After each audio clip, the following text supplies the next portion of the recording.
ایک آدمی نے مسئلہ پوچھا تو حضرت عبداللہ ابن عمر فرمانے لگے دیر تک سوچا، دیر ہو گئی سوچتے سوچتے، تو وہ شخص کہنے لگا حضور اتنی دیر کیوں سوچ رہے ہیں؟ تو آپ فرمانے لگے تمہارا کیا خیال ہے کہ جو سوال تم مجھ سے پوچھتے ہو اور جو جواب میں تمہیں دیتا ہوں اس کے بارے میں رب مجھ سے سوال نہیں کرے گا؟ اللہ کی بارگاہ میں نے جواب نہیں دینا؟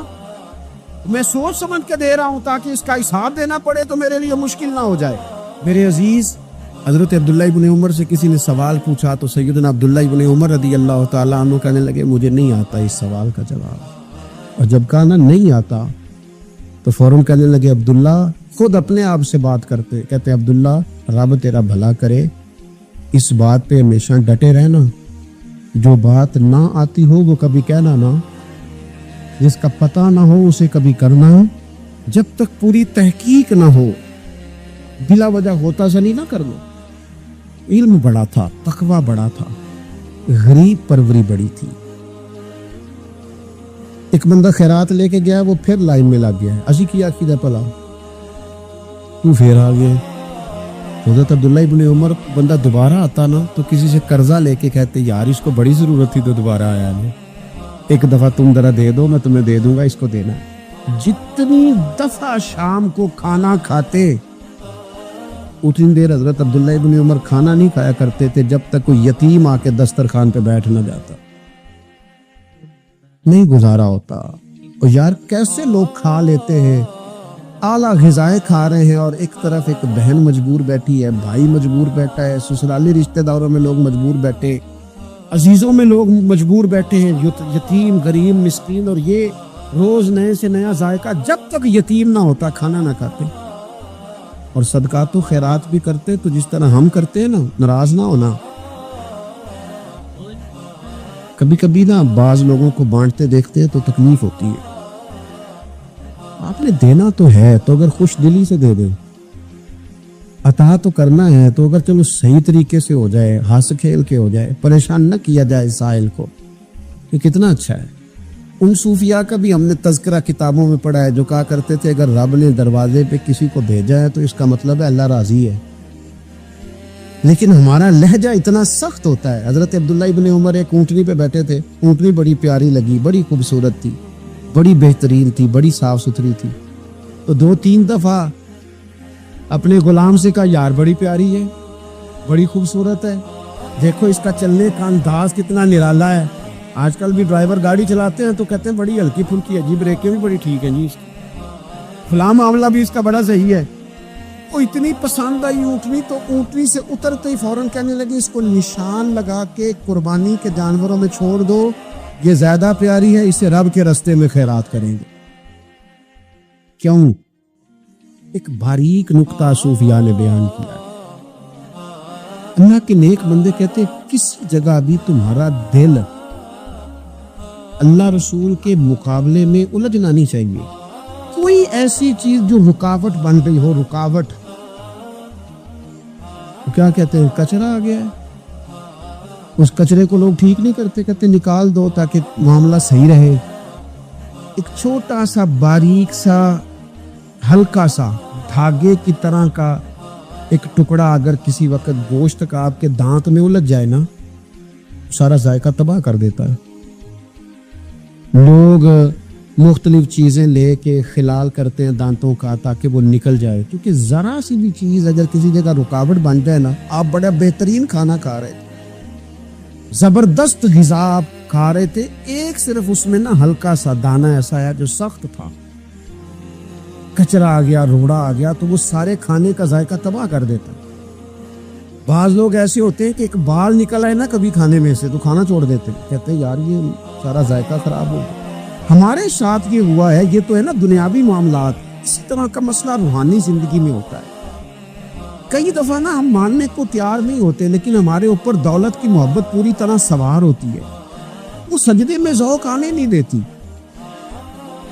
شہرت کی محبت پوری طرح سوار ہوتی ہے، وہ درود و سلام کا، ذکر کا، عبادت کا ذائقہ لگنے نہیں دیتی۔ وہ جو کہا تھا نا والذین آمنوا اشد حبا للہ، ایمان والے سب سے بڑھ کر اللہ سے پیار کرتے ہیں، سب سے بڑھ کر رسول اللہ صلی اللہ علیہ وسلم سے محبت کرتے ہیں۔ کیوں کہا گیا تھا؟ اس لیے کہ ان محبتوں کے مقابلے میں ذرا بھی کوئی اور محبت آتی ہے روحانی ذائقہ خراب کر دیتی ہے. ہمارا دل نہیں لگتا, ہم بور ہوتے ہیں, ہم پریشان ہوتے ہیں. مسئلہ یہ ہے کہ جس دل میں صرف رب رسول کو ہونا چاہیے تھا, وہاں شہرت آ گئی ہے, شہرت کی محبت آ گئی ہے, دکھاوا آ گیا ہے, مال آ گیا ہے, کئی قسم کے ہم نے بت معاذ اللہ اکٹھے کر لیے, اور پھر وہ ساری کیف مستی آئے. یہ کیسے ہو سکتا ہے؟ حضرت عبداللہ ابن عمر رضی اللہ تعالی عنہ کے پاس ایک گدھا تھا. ہم پنجابی میں تو کہا کرتے تھے کہ بڑا ساؤ جانور ہے, بڑا دھیما ہے, بڑا اچھا ہے, سواری بھی کرتے تھے اس پہ, اس پر بوجھ بھی رکھتے تھے, اور بھی کئی کام, جانوروں کا چارہ بھی اس پہ رکھ کے لایا جاتا تھا. بہت سارے لوگ اس کی تعریف کرتے تھے کہ ظاہر ہے اس وقت یہ جانور ہر گھر کی ضرورت ہوتے تھے. لوگوں نے بڑی تعریف کی کہ جناب یہ گدھا بڑا اچھا ہے, بڑا عمدہ ہے.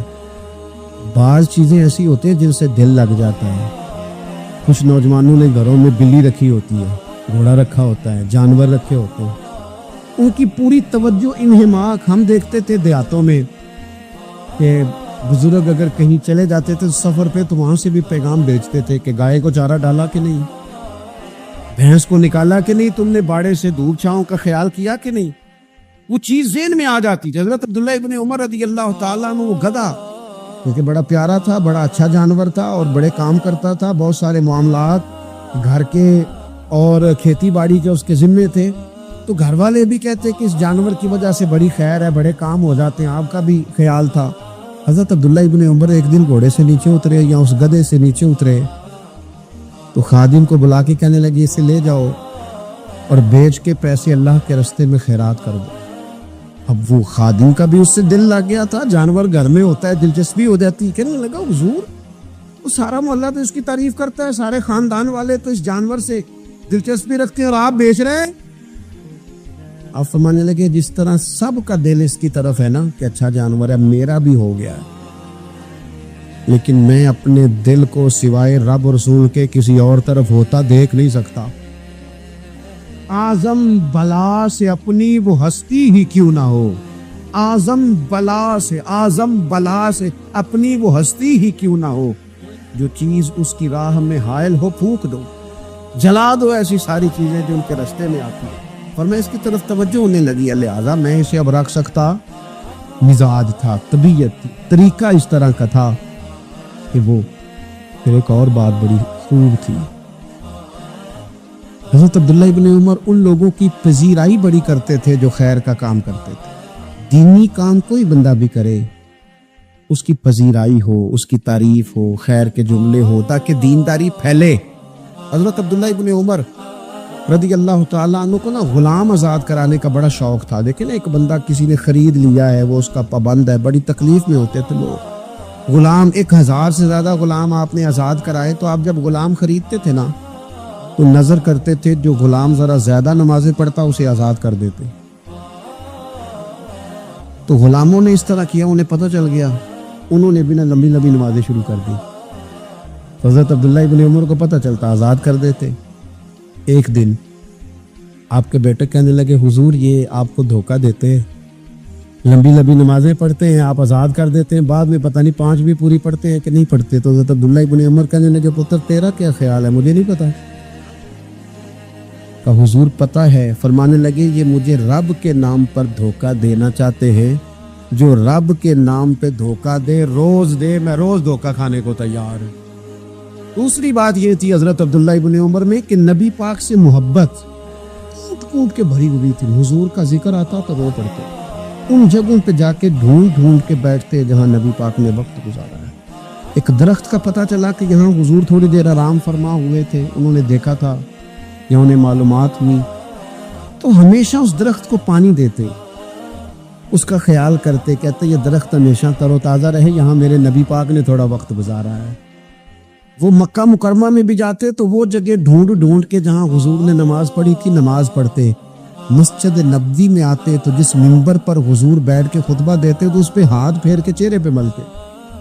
حضور کی قبر انور پر حاضری دیتے, السلام علیکم یا رسول اللہ کہہ کے اس بارگاہ عالی مرتبت میں حاضری دیتے. حضرت صدیق اکبر کو سلام کرتے, حضرت عمر کو سلام کرتے. پیر سن ہو گئے ایک دفعہ چلتے چلتے, تو کسی نے کہا جس سے سب سے زیادہ پیار ہے نا اسے پکارو, پیر ٹھیک ہو جائے گا. تو فوراً کہنے لگے یا محمد صلی اللہ علیہ اور یہ امام بخاری نے لکھا ہے الادب المفرد میں، خود امام بخاری لکھتے کہ حضرت عبداللہ ابن عمر نے یا محمد کہا اور ان کا پیر سویا ہوا ٹھیک ہو گیا۔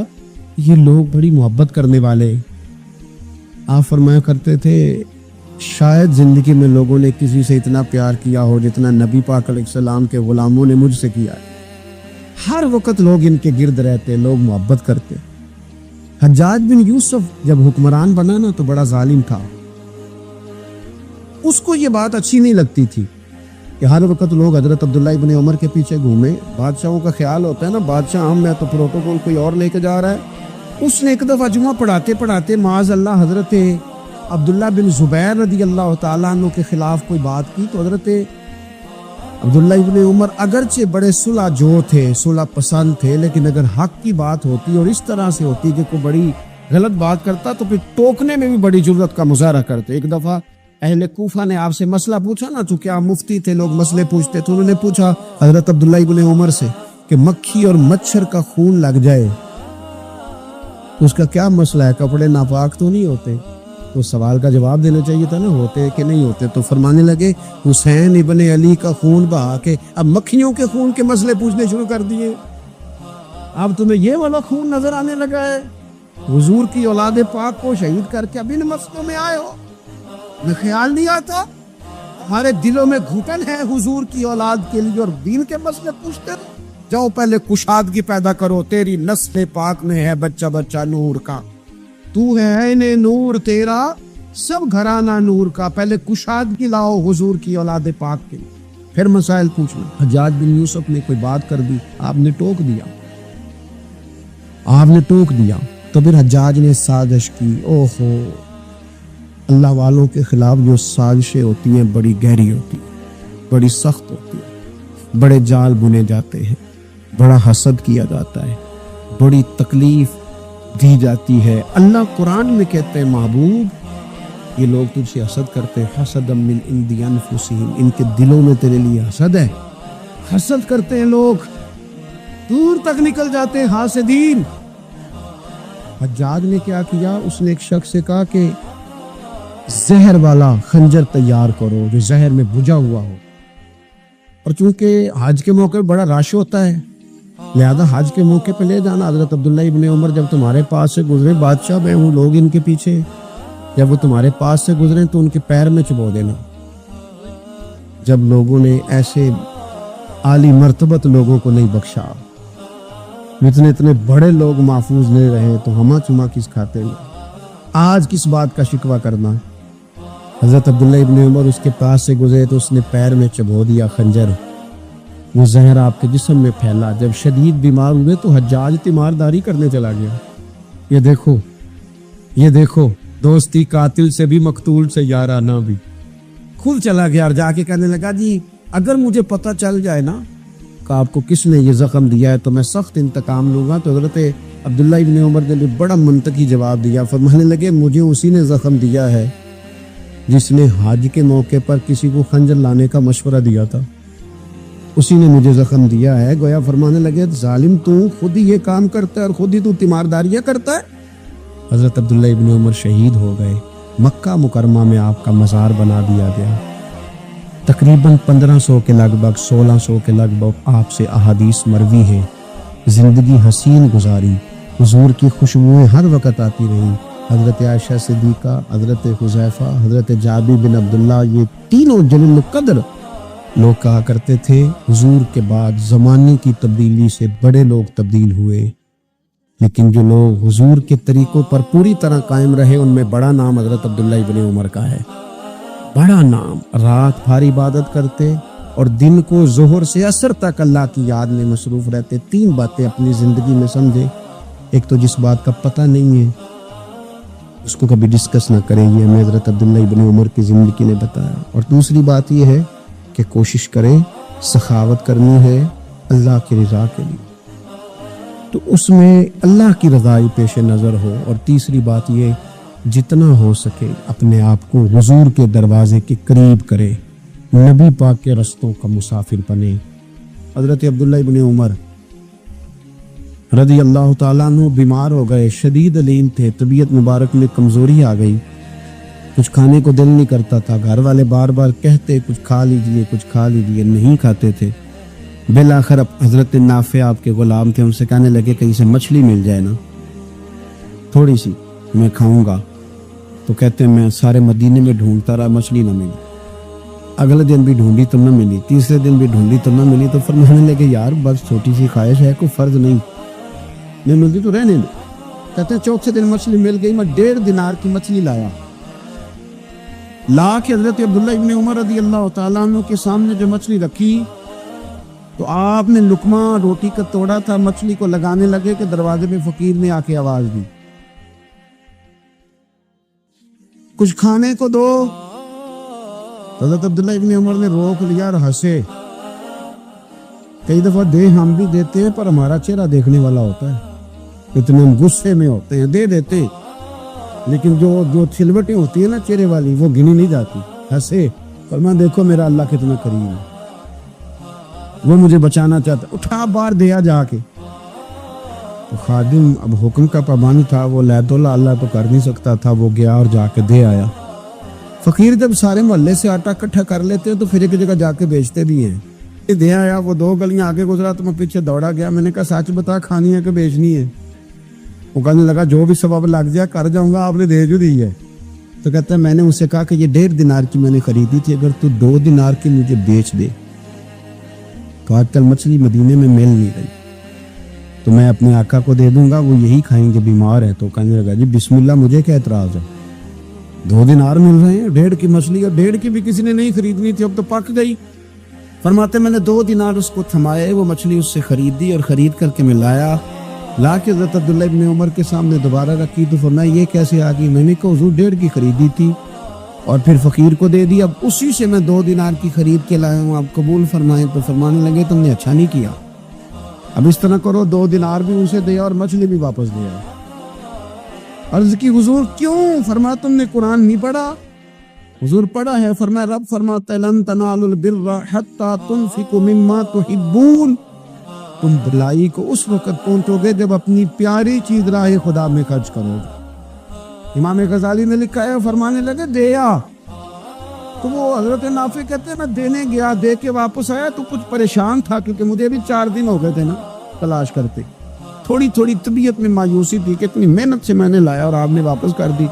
حضرت عبداللہ ابن عمر نے مجھے قریب بٹھایا، پھر مجھے تھپکی دی، فرمانے لگے پتر میں نے ویسے بھی کبھی جھوٹ نہیں بولا اور آج کل تو میں ویسے ہی بیمار ہوں، ٹائم ہی نہیں، وقت ہی نہیں، موقع ہی نہیں جھوٹ بولنے کا۔ میں تجھے سچ بتاؤں، مجھے مچھلی کھا کے اتنا سکون نہیں ہونا تھا جتنی اللہ کے راستے میں خیرات کھا کے مجھے سکون ہوا۔ تو تجھے تو میری راحت سے غرض ہے نا کہ مجھے راحت کیسے ہوتی ہے، تو مجھے سکون ملا ہے، راہ خدا میں دے، میں نفسانی خواہش پوری کر لیتا تو یہ میرا نفس کل پھر مجھ سے مچھلی مانگتا، پرسوں کہتا نہیں چھوٹے گوشت کی یخنی بھی چاہیے۔ ہم لوگ الجھ گئے، بہت بڑے قیدی ہیں اپنے آپ کے، بڑے قیدی، سارا دن اپنی خواہشات کی تکمیل میں بھاگے رہتے، بڑے بڑے سونے نوجوان۔ میں ان پہ تنقید نہیں کرتا، مجھے ان پہ ترس آتا ہے کہ میں رات کے اندھیروں میں انہیں ٹیلی فون لے کے چوکوں میں کھڑے دیکھتا ہوں تو مجھے رحم آتا ہے۔ میں کہتا ہوں دیکھو نفس کی خواہش کے پیچھے یہ کیا مسئلہ، آخر کیا ہے اس میں؟ ایک عورت کے پیچھے تباہ کر لیا اپنے آپ کو، یعنی زیادہ سے یہ کوئی مقصود ہے، یہ کوئی مقصد حیات ہے جس کو مقصد بنا لیا ہے؟ میرے عزیز بات کو سمجھ لیں، اتنا خوبصورت آدمی ہے اور اتنا اس کا اونچا قد کاٹ ہے، اور کیا کس کے پیچھے یہ بھاگا ہوا ہے؟ بڑا سمجھدار، دانشور، عقل مند آدمی، ذی روح بندہ، لیکن اس کا سٹیٹس آپ یہ ملاحظہ کریں کہ وہ 20-40 ہزار کی خاطر جھوٹ بولتا ہے، دھوکہ دیتا ہے، فریب اور فراڈ کرتا ہے۔ ہم اپنی نفسانی خواہشات کے پیچھے اس طرح بھاگتے ہیں کہ ہم اصل سے رہ جاتے ہیں۔ میری باتوں میں سمجھ آ رہی ہے آپ حضرات؟ تھوڑا تھوڑا کر کے، ایک ایک کر کے ان کی باتیں کم مانیں۔ ضروری تو نہیں نا کہ سویرے ناشتہ بازار سے اپنی مرضی کا تگڑا کیا ہے، بازار سے لا پوڑیاں چنے بہترین کھائے، اور پوڑیاں چنے ابھی کھائے نہیں، شاپر میں ڈالے ہوئے ہیں، اور وہ لے کے ابھی آ رہا ہے، تو ساتھ ہی رستے سے گوشت بھی چھوٹا اچھا لگا تو 2 کلو وہ بھی لے آئے کہ پوڑیاں چنے کھاؤں گا اور دوپہر کے لیے گوشت پکاؤں گا۔ پہلے یہ تو کھا لے صاحب، اس سے تو نجات پا لے، یہ پتہ نہیں ہضم ہوتا ہے کہ کچھ اور کرتا ہے تیرے ساتھ۔ لیکن وہ گوشت بھی ساتھ لے آیا. یعنی ٹیبل پہ ناشتے کے ٹیبل پر بیٹھ کے فیصلہ ہو رہا ہوتا ہے کہ ہم نے کیا کھانا ہے, ہم نے کدھر جانا ہے. سنگیو یاد رکھو, باتوں کو سمجھو اور غور کرو. یہ تھوڑا تھوڑا کر کے جب ہم چھٹکارا حاصل کرنے کی کوشش کریں گے نا, چھٹکارا حاصل کر لیں. تین جگہ سے اس جگہ سے اگر آپ کو تنبیہ ہوتی ہے نا, تنبیہ, اس میں بھی بڑا مزہ آتا ہے. اس میں بڑا, ہمارے ایک بزرگ تھے تو ایک دن نا میں گیا تو کہنے لگے الحمدللہ آج میں بڑے سکون میں ہوں. میں نے کہا جی وہ کیا ہوا؟ کہنے لگے میں اپنے آپ کو بڑا پیر صاحب سمجھنے لگ گیا تھا. تو ایک بابڈا کے کسی آدمی سے کام تھا, تو میرے ایک دوست نے مجھے کہا کہ پیر صاحب اس کو ٹیلی فون کر دیں, سنیں آپ کا عقیدت مند ہے. میں نے اس بندے کو ٹیلی فون کیا تو کہتا ہے پیر صاحب میں عزت آپ کی بڑی کرتا ہوں پر یہ کام نہیں ہو سکتا. کہتے ہیں جب اس نے مجھے کہا ہے نا تو کچھ بھی نہیں, تو مجھے بڑا مزہ آیا, ورنہ میرا تو نفس پھول گیا تھا. میں تو سمجھتا تھا کہ جو میں کہتا ہوں ویسے ہی ہو جاتا ہے. کہتے اس نے تھوڑا سا نا مجھے لیول میں کیا ہے, مجھے مزہ آیا. یہ لوگ نا اپنے اوپر بوجھ ڈالتے تھے, یہ تھوڑا تھوڑا پیچھے ہٹتے تھے, یہ سمجھتے تھے کہ اس طرح تو ہماری تکمیل رہ جائے گی. صبح سے شام تک اگر اسی نفس کی باتیں مانتے جائیں گے تو خرابی کرے گا. دولت کا نشہ ہے بھائی, دولت کٹھی کرنے والا کسی جگہ سیر نہیں ہوتا. حسن کا نشہ ہے, حسن کا نشہ ہے. حضرت ابو بکر شبلی رحمۃ اللہ علیہ فرمایا کرتے تھے جو تیری بیٹی کو خوبصورت سمجھ کے اس کے ساتھ نکاح کرنے تھے اسے بیٹی نہ دینا. حضرت جی کیوں؟ فرمایا حسن تو تھوڑے دن کے بعد ختم ہو جائے گا, پھر وہ اس کی قدر نہیں کرے گا, وہ تو کہیں اور منہ مارتا پھرے گا. ابو بکر شبلی رحمۃ اللہ تعالی علیہ کی بیٹی خوبصورت تھی. ایک نوجوان کہنے لگا میرا نکاح کر دیں. آپ فرمانے لگے پتر تو 1 مہینے کے بعد آنا, کر دوں گا. بڑی موٹی تازی خوبصورت صاحبزادی. تو حضرت نے اسے دوائی کھلائی, اسے پخانے لگ گئے. جو پخانہ کرتی ایک مٹکے میں سنبھال دیتے. تھوڑا وقت گزرا تو وہ ہڈیوں کا پنجر بن گئی. مہینے بھر میں دست اتنے آئے کہ کمزور ہو گئی. تو ابو بکر شبلی 1 مہینے کے بعد نوجوان کو بلایا, فرمایا ادھر رات نکاح کروں. بچے دکھائی تو وہ کمزور بستر پہ پڑی. فرمایا شادی کرنے لگا اسے نہیں میں نے کری. فرمایا یہ وہی ہے؟ کہنے لگا جی نہیں. فرمایا تو کہتا تھا مجھے عشق ہے, کدھر گیا تیرا عشق؟ کہنے لگا حضرت صاحب آپ کیسی بات کر رہے ہیں. فرمایا ادھر آ. پھر وہ مٹکا جس میں گند رکھا تھا وہاں لے گئے. فرمانے لگے تیرا اس کے ساتھ عشق تھا, یہ تیرا عشق. فرمایا اسے تو میں 4 دن روٹی کھلاؤں گا پھر تندرست ہو جائے گی, لیکن میں دیکھنا چاہتا تھا کہ تو میری بیٹی سے پیار کرتا ہے یا اس کے چہرے پہ آنے والی کچھ وقت کے لیے سرخی سے پیار کرتا ہے, اس لالی سے پیار کرتا ہے جو جوانی کے وقت بچوں اور بچیوں پہ آتی ہے. اس چیز کے دل دادا. یعنی کیا مطلب؟ نفس کی غلامی, سراسر غلامی. اور پلٹ پلٹ کے بڑے بڑے سیانے بندے چھوٹی سی خواہش کے لیے. بڑا سمجھدار آدمی, بڑا سیانا بندہ. میں ایک بڑے بزرگ عالم تھے, میں ایک دفعہ ملنے گا تو پائے پکا رہے تھے, خود پائے پکا رہے تھے. وہ بڑے پیار کی بات ہوتی ہے نا. تو تامت باندھی ہوئی اور بڑی جناب خستہ حالی, اور وہ پائے پکا رہے ہیں. تو میں نے ان سے کہا حضرت جی پائے تو کسی اور نے بھی پکا لینے تھے, آپ بخاری لے کے بیٹھتے, چلو میری طرح کا کوئی بندہ آپ سے استفادہ بھی کر لیتا. اب پائے آپ لائیں گے, پھر پکائیں گے, پھر آپ کھائیں گے, تو یہ تو 24 گھنٹے آپ کسی کام میں گزر جائیں گے. یہ چھوٹی سی خواہش کے لیے میں کسی چیز کو حرام نہیں کہہ رہا. قرآن پاک کی جو آیت پڑھی ہے صرف اس کی تفسیر آپ کے سامنے عرض کر رہا ہوں. ہماری خواہشات ماں پالتی ہے, آپ کو نہیں پتا کتنے دکھ سہتی. میں ان ماؤں کو جانتا ہوں جو بیٹے کے حصوں کی مار بھی اس کے ابے سے کھاتی ہیں, مار کھاتی ہیں. ایک خاتون ہے, کان سے سنتا نہیں, میرے پاس ایک دفعہ آئی, کہنے لگی 60 لگ گئی سی, وہ دعا کر دے یا کوئی وظیفہ پر. ڈاکٹر کہتے ہیں ٹھیک نہیں ہو سکتے. میں نے کہا باجی صحیح بتاؤ مسئلہ کیا ہے؟ کہنے نہیں کچھ بھی نہیں, مسئلہ کیا ہونا ہے, پتر غلط نکل آیا ہے, اس کا باپ روز مارتا ہے. میں آ بھی گئی ہوں تو اس نے ایک تھپڑ میرے کان پہ مار دی, پردہ پھٹ گیا. مائیں مار کھاتی ہیں, لیکن وہ پتر جس کو بڑی محنت سے پالا ہے وہ جوان ہوتا ہے تو اماں سے کہتا ہے تجھے چھوڑ دینا ہے, پر جس لڑکی سے میرا ٹیلی فون پہ رابطہ ہے اسے نہیں میں نے چھوڑ دیا, میں نہیں چھوڑ سکتی.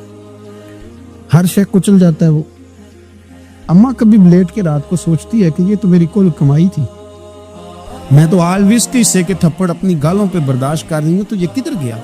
اردشیر نام کا بادشاہ تھا. حضرت محدث ابن الجوزی آج سے کچھ 700 سال پہلے لکھتے, اردشیر بادشاہ بڑا خوبصورت تھا، جوان تھا، بڑا عقل مند تھا. اس نے اس طرح کی قریب کی ساری ریاستوں پہ قبضہ کر لیا. بڑا عقل مند زیرک تھا، قبضہ ہو گیا. ایک بادشاہ بڑا سخت تھا، اس کے ساتھ جب پنجہ آزمائی ہوئی تو اردشیر کہتا ہے اس پہ میرا قبضہ نہیں ہو رہا تھا. اور جب ہم نے ساری ریاستوں نے مل کے اس پر حملہ کیا تو ایک قلعے کے اندر قلعہ بند ہو گیا. اردشیر بڑا خوبصورت آدمی تھا، بڑا سمجھدار تھا، تو وہ بادشاہ قلعہ بند ہو گیا. اس نے کہا نکلنا ہی نہیں. اب وہ اندر بند ہے، یک بارگی حملہ کیا تو وہ بڑا قلعہ تھا اس میں بند ہو گیا. اس بادشاہ کی نا جس پر حملہ کیا، اس کی بیٹی اچانک ایک دن قلعے کی دیوار پہ چڑھی تو اردشیر کے حسن و جمال کو دیکھا تو عاشق ہو گئی، اور اپنے ہی باپ کے خلاف اسے کہنے لگی کہ اگر تو میرے ساتھ شادی کا وعدہ کرے نا تو میں تجھے رستہ بتاتی ہوں حملہ کرنے کا. اس نے کہا میرا وعدہ رہا، تو رستہ بتا. اس نے رستہ بتایا.